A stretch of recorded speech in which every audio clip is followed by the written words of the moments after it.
नमस्ते दोस्तों, मैं योगेश आप सभी का स्वागत करता हूँ आपके अपने YouTube चैनल वेद एजुकेशनल्स में। दोस्तों, आज हम देखेंगे इंटरनल कंबशन इंजन का नेक्स्ट टॉपिक। जैसे कि आप जानते हो, हमने पहले classification of engine in 16 different way हमने ऑलरेडी अपलोड कर चुके हैं, तो हम उसका भी नेक्स्ट पार्ट देखेंगे जहाँ पे हम डिस्कस करेंगे कंपोनेंट्स और parts of an IC engine, जो कि हर मैकेनिकल इंजीनियर, ऑटोमोबाइल इंजीनियर या कहेंगे इंजीनियर को पता होनी चाहिए। तो चलो शुरू करते हैं आज का वीडियो लेक्चर।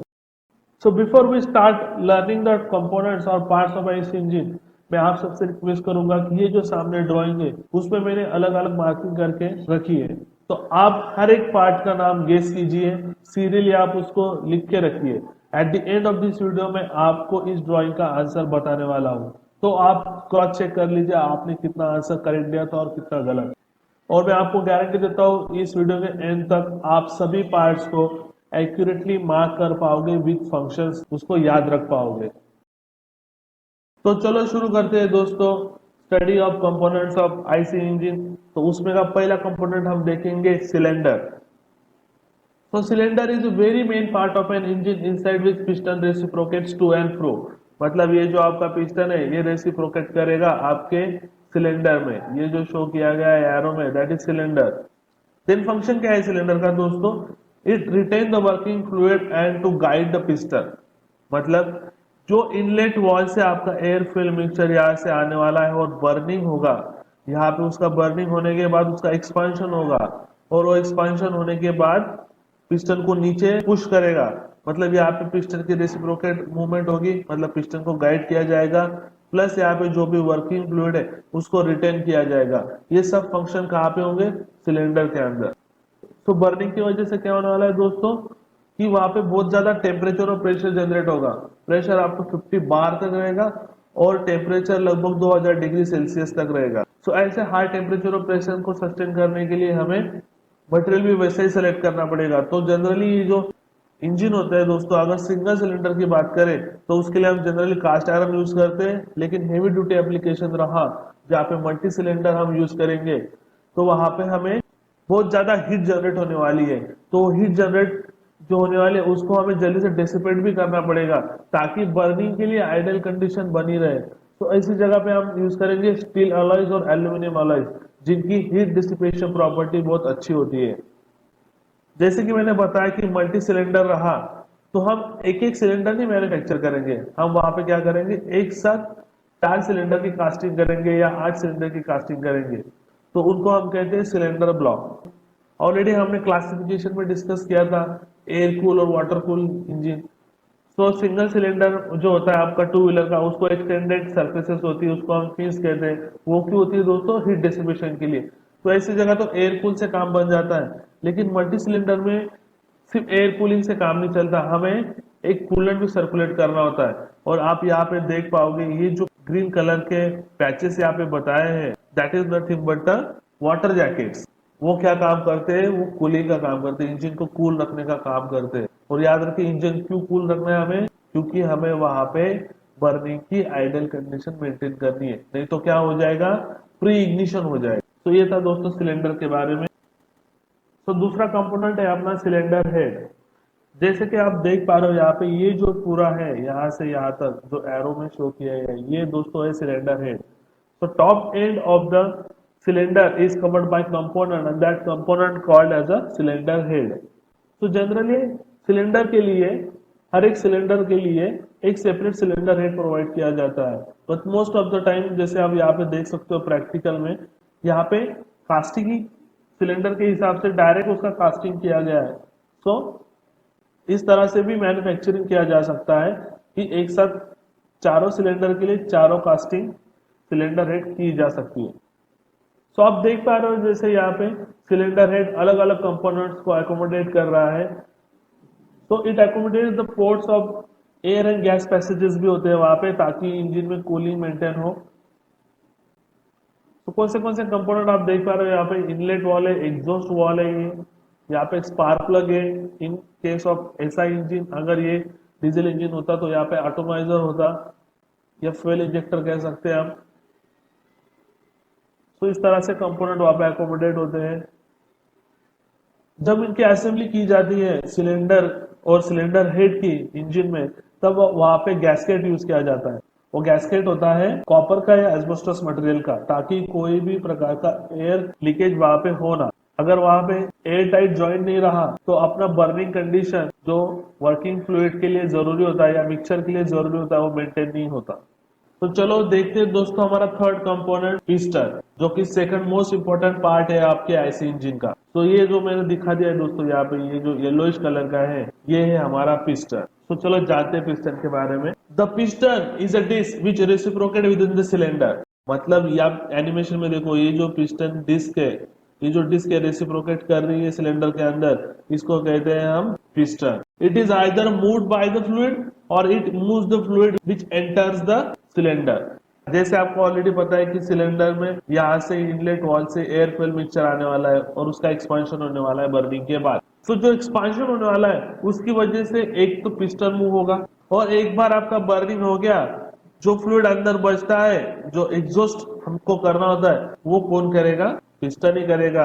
तो मेन फंक्शन क्या होगी फिर पिस्टन का? It receives the chemical energy of mixture. मतलब जो बर्निंग के बाद जो गैस का एक्सपांशन होने वाला है वो क्या करेगा? पिस्टन को नीचे पुश करेगा, टीडीसी टू बीडीसी पुश करेगा।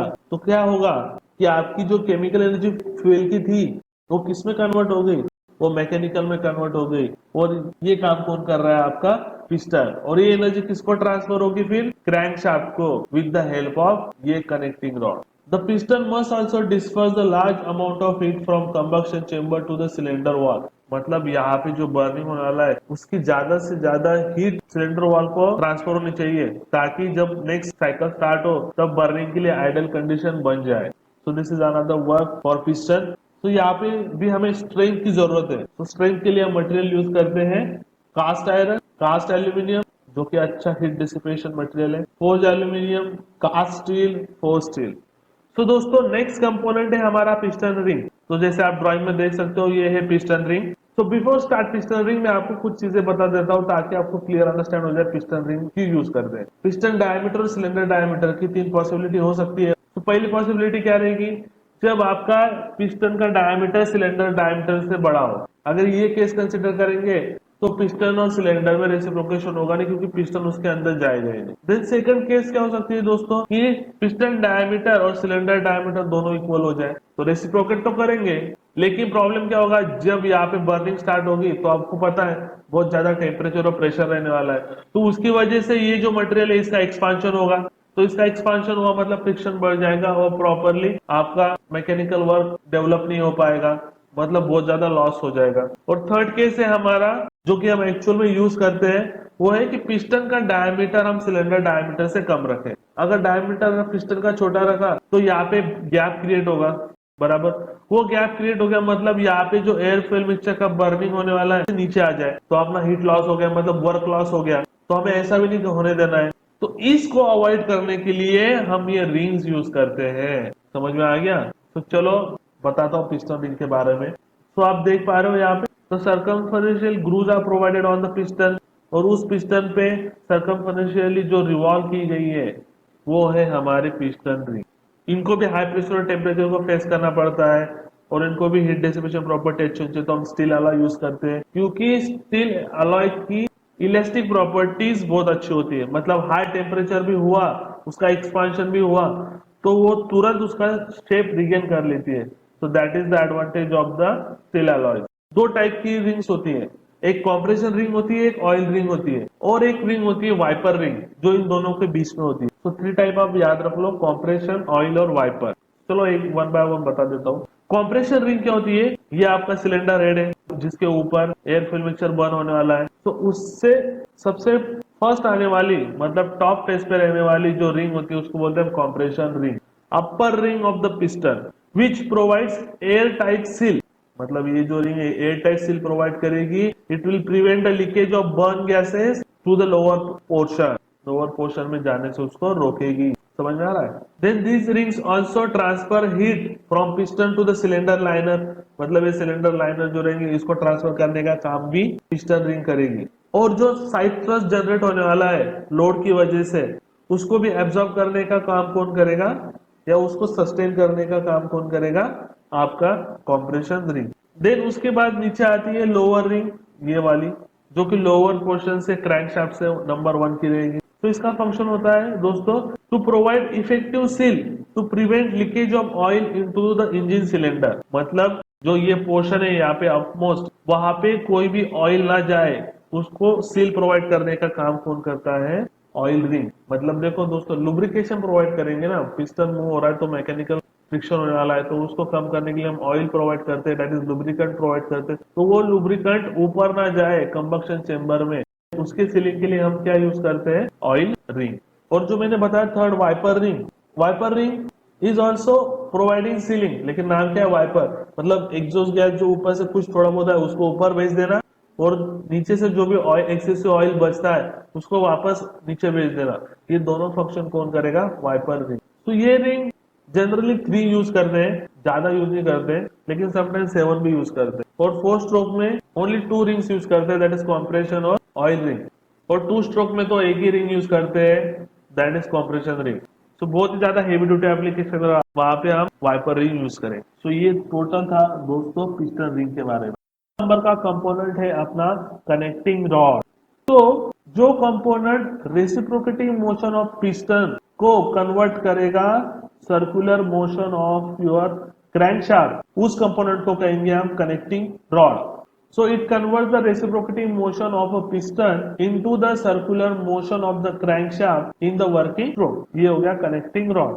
Then you can see here, आप यहाँ पे देख सकते हो, कनेक्टिंग रॉड का एक एंड कनेक्टेड है पिस्टन को, तो दूसरा कनेक्टेड है क्रैंकशाफ्ट को। तो जो पिस्टन का और कनेक्टिंग रॉड का कनेक्शन होता है उसको हम कहते हैं स्मॉलर एंड, और वहां पे जो पिन होती है पिस्टन पिन, उसको हम कहते हैं गजन पिन या गजॉन पिन, जो भी आप प्रोनाउंस करें। देन नेक्स्ट एंड जो है कनेक्टिंग रॉड का, जो क्रैंकशाफ्ट से कनेक्ट होता है, उसको कहते हैं हम बिगर एंड, और वो कनेक्शन होता है with the help of crank pin. तो यहाँ पे देख सकते हो आप, ये है स्मॉलर एंड और ये है आपके कनेक्टिंग रॉड का बिगर एंड। दोस्तों बहुत इंपॉर्टेंट है, याद रखना है। बहुत लोग कंफ्यूजन कर देते हैं, उल्टा लिख देते हैं बहुत जगह। जो ये कनेक्टिंग रॉड है दोस्तों, इसका जो ये पोर्शन होता है इसको कहते हैं हम शैंक। और शैंक का शेप आई शेप भी हो सकता है, एच शेप भी हो सकता है, टेबुलर भी हो सकता है, सर्कुलर हो सकता है, रेक्टेंगुलर हो सकता है। एज पर द एप्लीकेशन उसका शेप हम रख सकते हैं। तो इसका मटेरियल भी स्पेशल स्टील अलॉयज और एल्यूमिनियम अलॉयज ही यूज करते हैं for manufacturing the connecting rod. तो ये था दोस्तों कनेक्टिंग रॉड के बारे में। तो दोस्तों नेक्स्ट कंपोनेंट है अपना नंबर 6, क्रैंकशाफ्ट। तो आप देख पा रहे हो दिस इज आवर क्रैंकशाफ्ट। यहाँ पे एक्चुअल में ये है आपका क्रैंकशाफ्ट, ये जो है ये वाला। क्या है फंक्शन? इजी फंक्शन है कि क्रैंकशाफ्ट क्या करता है, जो रेसिप्रोकेटिंग मोशन है पिस्टन की, उसको कन्वर्ट करता है रोटरी मोशन में। So that is the function of your crankshaft. Vice versa भी हो सकता है। Then crankshaft consist of the shaft parts which revolves in the main bearing. मतलब ये जो क्रैंकशाफ्ट है, ये है क्रैंक, और ये नीचे जो है एक रिवॉल्व होने वाला ये है शाफ्ट। तो ये कहाँ पे माउंट रहेगा दोस्तों? बेयरिंग में। ये देखो बेयरिंग दिख रही है ना, तो these are the main bearing, वहां पे वो रिवॉल्व करेगा। और दूसरा एंड किसको कनेक्ट होता है दोस्तों? दूसरा एंड ऑफकोर्स ये हमारा बिगर एंड कनेक्टिंग रॉड से कनेक्ट होता है ना, जिससे हम मैकेनिकल वर्क रिसीव करते हैं। देन दोस्तों ये जो मटेरियल है, special type of material use करते हैं हम, जिसका नाम है स्पेशल स्टील अलॉयज, बिकॉज ये सबसे इंपॉर्टेंट काम कर रहा है, रिवॉल्व हो रहा है बहुत हाई स्पीड से। So it consist of an eccentric portion called crank. मतलब ये वाला, ये जो इसेंट्रिक पार्ट है यहाँ पे दोस्तों, ये है हमारा क्रैंक, और ये जो बीच में है ये हमारा क्रैंकशाफ्ट। जब आप लाइन डायग्राम ड्रॉ करते हो टॉप में या इंजन का, तो आप वहां पे जनरली क्रैंक को एक रॉड दिखाते हो लंबा वाला, सो that is nothing but the crank. So I hope दोस्तों आपको समझ में आ रहा होगा। वन बाय वन हम कंपोनेंट पढ़ रहे जो। चलो कंटिन्यू करते हैं, नेक्स्ट कंपोनेंट देखते हैं हमारा। तो दोस्तों नेक्स्ट कंपोनेंट है हमारा क्रैंक केस। क्रैंक केस आप देख सकते हो, यहाँ पे जो नीचे पोर्शन होता है ये वाला इस तरह से यहाँ पे रहेगा। हाइलाइटर पे ध्यान दीजिए, ये वाला जो पोर्शन रहेगा इसको कहते हैं हम क्रैंक केस। तो जैसे हमने देखा, जो टॉप फेस होता है अपना वो कनेक्टेड होता है सिलेंडर से, उसको कहते हैं हम सिलेंडर हेड, और जो बॉटम फेस कनेक्ट होता है उसको कहते हैं हम crank case. So it houses cylinder and the crankshaft of the engine. मतलब इन दोनों को सपोर्ट करने का काम कौन करेगा? Crankcase. Crankcase is also serve as a sump for lubricating oil. मतलब ये जो नीचे क्रैंकेस रहेगा इस तरह से, यहाँ पे लुब्रिकेटिंग ऑयल भी रहेगा। So it will act as a storage of the lubricating oil. So crank is generally made up of the cast iron ही रहता है, एल्यूमिनियम रहेगा या मैग्नीशियम मटेरियल वहां पे यूज किया जाता है. सो नेक्स्ट कंपोनेंट है दोस्तों अपना जो सिर्फ ऐसा इंजन में यूज होगा, that is spark ignition engine में होगा, उसको कहेंगे हम spark plug. It is a electric device which is use to initiate the combustion in ऐसा इंजन. मतलब ये जो रहेगा इसे इलेक्ट्रिक सप्लाई देगा और आपका एयर फ्यूल मिक्सचर बर्न होगा. इस साइड आप देख सकते हो लेफ्ट साइड में ये जो है आपका स्पार्क इग्निशन के लिए लगने वाला spark plug. So this is made up of the metal surrounded by ceramic insulation. ये जो है इसको सिरेमिक इंसुलेशन वहां पे प्रोवाइड किया जाता है. ये सिर्फ कहाँ पे यूज होगा दोस्तों? Spark plug only use in ऐसा engine. Remember this thing. Now इसको इलेक्ट्रिक सप्लाई लगता है, जैसे कि मैंने कहा it is electrical device. So उसको कनेक्शन देने के लिए ये जो आपको यहाँ पे राइट कॉर्नर में दिख रहा है ये होती है वायर, है ना. So it will receive the current from the wire which is connected to distributor. So कितनी वायर यूज लगेगी? जितने स्पार्क प्लग उतनी wire. So the transformation of the current will always be alternatively. तो ये था दोस्तों स्पार्क प्लग के बारे में. सो नेक्स्ट कंपोनेंट है दोस्तों अपना इंटेक वॉल. जैसे कि आप यहाँ पे ड्राइंग में देख पा रहे हो ये वॉल नीचे जा रहा है और यहाँ से कुछ तो आ रहा है. So that is our working fluid entering to the cylinder. तो ये होता है दोस्तों आपका इनलेट वॉल या इंटेक वॉल. तो याद रखिए intake valve is a valve that controls the amount of working fluid entering the cylinder of an engine. कितना अमाउंट एंटर करना है ये कंट्रोल कौन करेगा? आपका इनलेट वॉल. तो जैसे कि आप जानते हो सीआई इंजन और एसआई इंजन. तो सीआई इंजन में क्या होता है दोस्तों? The piping system which delivers the incoming air.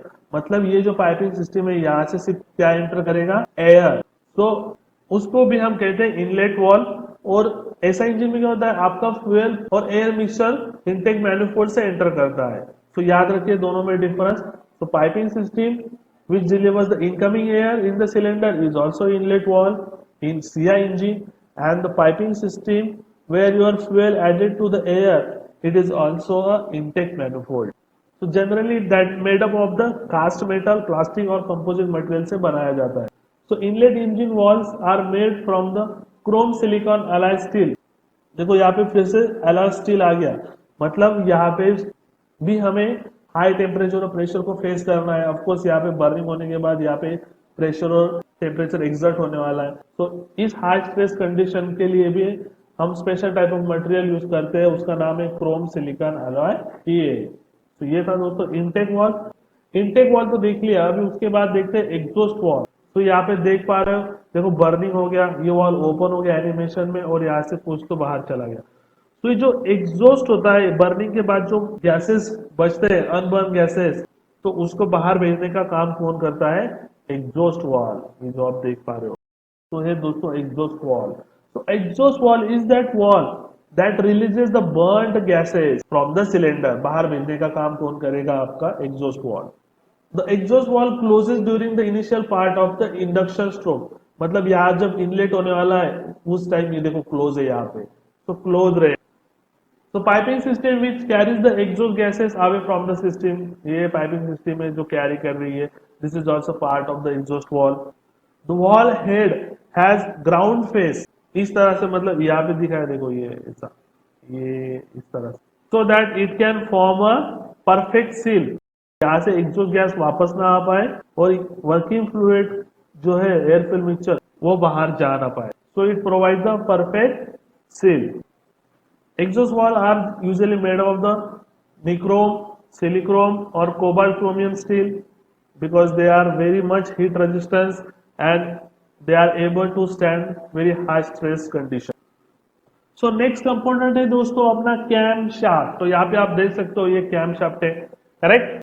Cam shaft क्या होता है दोस्तों? It controls the action of the walls. मतलब आप इसको कब ओपन होना है इनलेट और एग्जॉस्ट वॉल को, ये कौन डिसाइड करता है? That is cam shaft.